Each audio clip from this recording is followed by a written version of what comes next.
Emma had spent years convincing herself that silence was strength, that enduring small disappointments, forgotten conversations, and long nights alone were simply part of love. Marcus had always been distant, but never cruel enough to leave, just absent enough to make her question her own expectations. She adjusted, she lowered her needs, she stayed. It wasn't one moment that broke her, it was the pattern. The way he never noticed, never asked, never stayed. But that night was different. Their son, barely a year old, burned with a fever that wouldn't come down. The hospital lights were harsh, the air cold, and Emma sat alone in the emergency ward, holding a trembling child against her chest. She called Marcus, once, twice, again. His phone rang, then went silent. Hours later, a message arrived. He was out of town. He couldn't make it. Something inside her shifted, not loudly, not suddenly, but permanently. As machines beeped softly beside her, Emma began to see everything clearly. The missed birthdays, the empty dinners, the quiet loneliness she had normalized. It wasn't love, it was neglect dressed as patience. In the days that followed, she didn't argue, she didn't cry, she started documenting. Every absence, every excuse, every moment she had carried alone. And when Marcus finally realized what he was losing, it was already too late. With quiet resolve and unexpected support, Emma chose a different life, one where her presence mattered, where silence was no longer mistaken for strength. She didn't leave in anger, she left in clarity. Emma had learned to live around Daniel's absence. It wasn't obvious at first. He provided, he spoke kindly when he remembered, and he never raised his voice. But he was never truly there. Conversations felt unfinished. Moments felt incomplete. Still, she stayed, telling herself this was what stability looked like. Until the night everything became undeniable.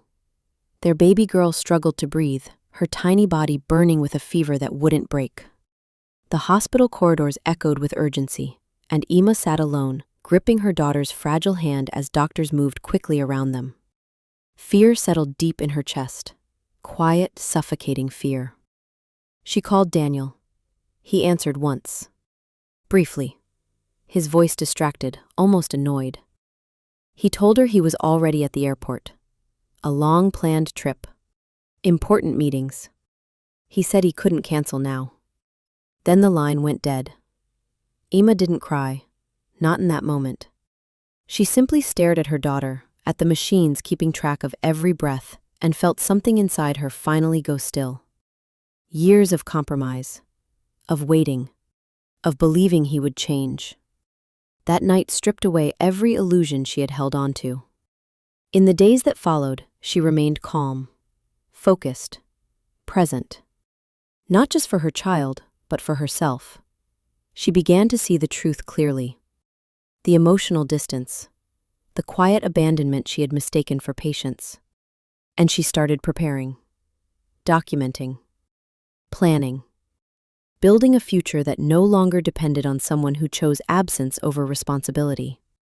When Daniel returned, expecting everything to remain the same, he found a silence he didn't understand. Emma hadn't broken. She had simply stopped waiting. Emma had spent years shrinking herself to fit into a life that never fully made room for her. Ryan wasn't unkind, that was the hardest part. He simply wasn't present. His attention drifted, his words felt routine, and his promises rarely held weight. Still, she stayed. She told herself love didn't have to be loud to be real, but silence has a way of revealing truth. Their home was quiet, in a way that felt heavy, not peaceful. Dinners passed with minimal words, important days slipped by unnoticed. Emma learned not to expect too much, because expecting meant disappointment, and disappointment over time became normal, until one moment made everything impossible to ignore. It was a small gathering, friends, laughter, familiar faces. Emma stood nearby as Ryan spoke casually about his life, his plans, his achievements. He spoke as if he were alone in it all, as if she didn't exist. No mention of her support, no acknowledgement of her presence, just absence in plain sight. Something inside her tightened, not anger, not even sadness, just clarity. She realized then that she had been invisible long before that moment, that she had accepted a version of love where she was always second or not seen at all. That night, she didn't argue. She didn't ask for explanations. She simply observed, reflected, understood. In the following weeks, Emma began to change quietly. She organized her thoughts, her finances, her plans. Every step was deliberate, steady, certain. And when she finally walked away, it wasn't impulsive, it was long overdue.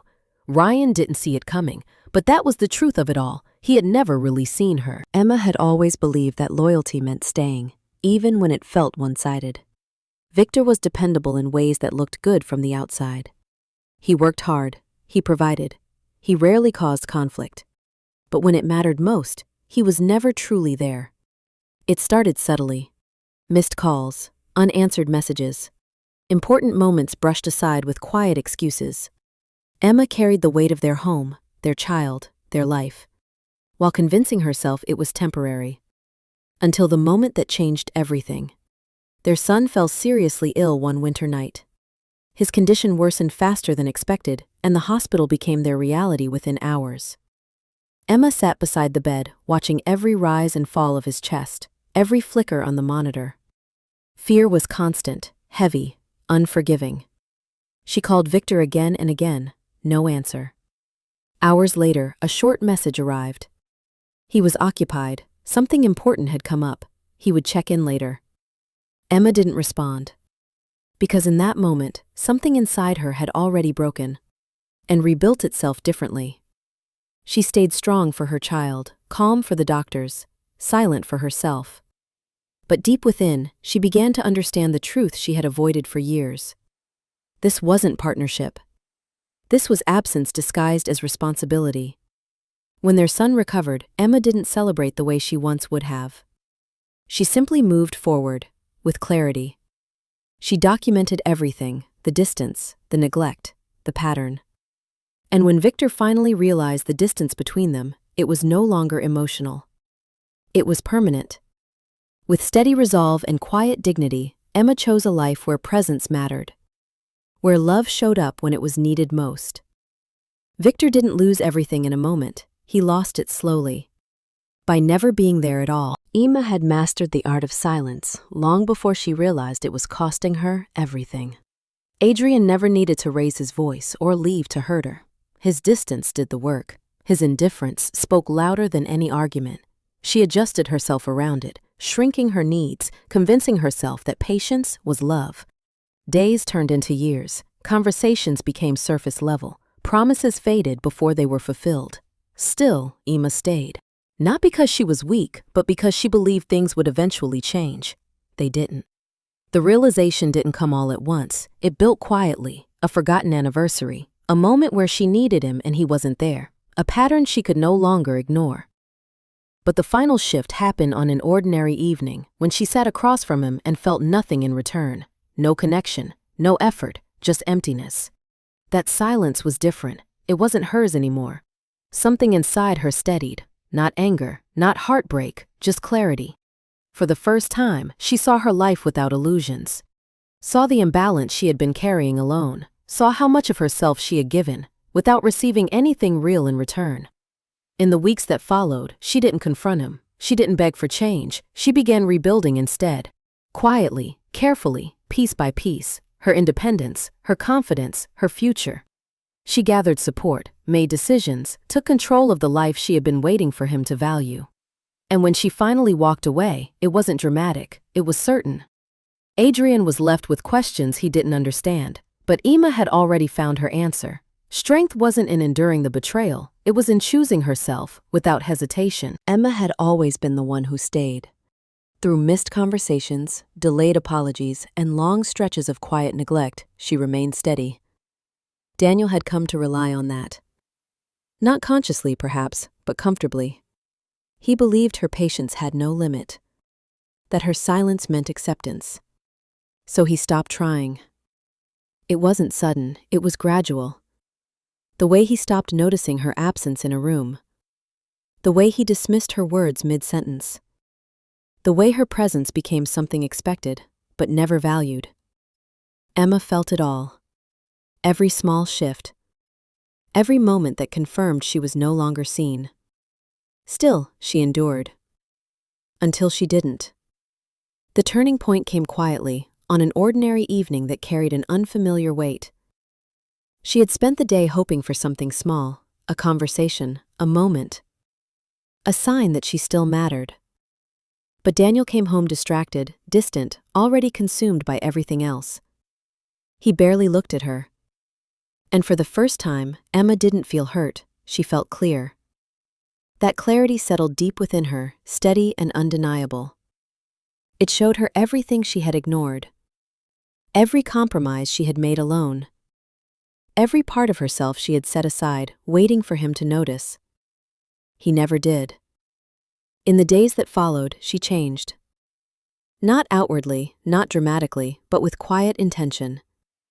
She began reclaiming her time. Her decisions, her sense of self. She made plans, built independence. Created distance where there had once been silent endurance. And when she finally walked away, Daniel was unprepared. He thought she would stay forever. But Emma had already left long before that moment. She didn't escape in anger, she stepped into freedom, with nothing left to prove.